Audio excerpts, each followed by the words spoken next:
Magandang hapon mga lalab. So nakapasyal na naman tayo dito sa ating bulaklakan.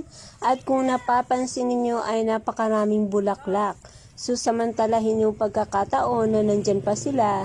Dahil sa susunod na araw ay mauubos na naman sila. Aanihin na naman ulit para isupply sa ating mga client. Maghihintay naman tayo ng mga 2 linggo para mamumukadkad ang mga sumusunod na mga bulaklak. Ganun lang kabilis, mamumulaklak ulit ng ganito karami basta naalagaan ng mabuti. Saying goodbye to these pretty flowers. Bye! Thank you!